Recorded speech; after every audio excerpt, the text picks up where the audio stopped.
Welcome back, everyone. It's me. And today I have another terrifying true story of sleep paralysis for you. These are scary stories from Reddit, and today we are reading The Shadow Man Who Watched Me Sleep. Our next Reddit user recounts a terrifying encounter with a shadowy figure during sleep paralysis. He was never fully formed in my dreams, just a vague shadow with a hunched posture. So naturally, when I started having sleep paralysis episodes, I assumed that this was the cause. But I didn't really think anything of it until one night I woke up in a cold sweat and turned on the light to see standing over me this tall, thin, shadowy figure. I was lying in my bed when it happened. It wasn't my first time experiencing sleep paralysis, but it was by far the most terrifying. And when you're experiencing sleep paralysis, your mind can play some seriously cruel tricks on you. Your brain is kind of tricking your body into thinking that you are in danger, which in turn makes you feel like you are in danger. And sometimes your mind will conjure up these images of whatever it is that you're afraid of. Whether that be a monster, a creepy old man, or maybe even just a shadow. He stood there motionless for what felt like hours, but I'm sure it was only a few minutes.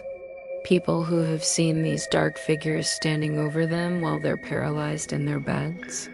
And some of those myths even describe these creatures as appearing in people as dreams or while they re-sleeping. There are plenty of other stories on this channel about sleep paralysis gone wrong. And if you did you see a shadow figure standing over you? If you want to check out more, I'll link some at the end of this video.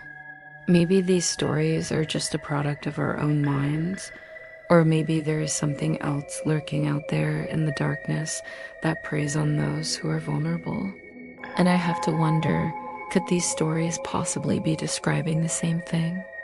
Then he slowly reached out his hand towards me and vanished. I had been having a reoccurring dream that I was being stalked by this tall, thin man who always seemed to be just out of sight.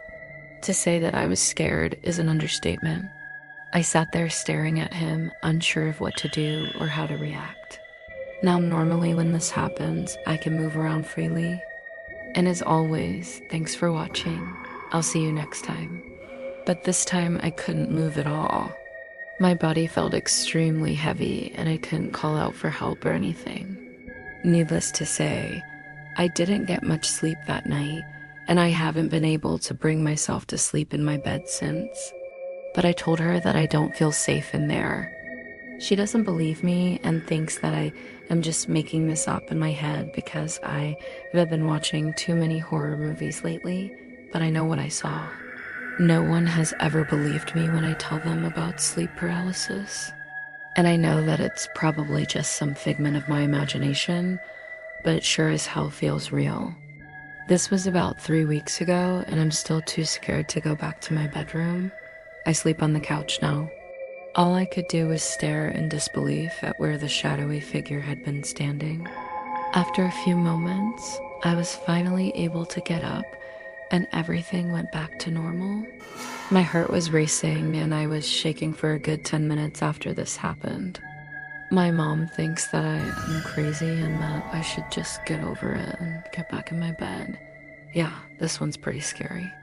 I actually have sleep paralysis pretty often, but I've also read plenty of stories on here about sleep paralysis where people have described similar experiences to this Reddit user's story.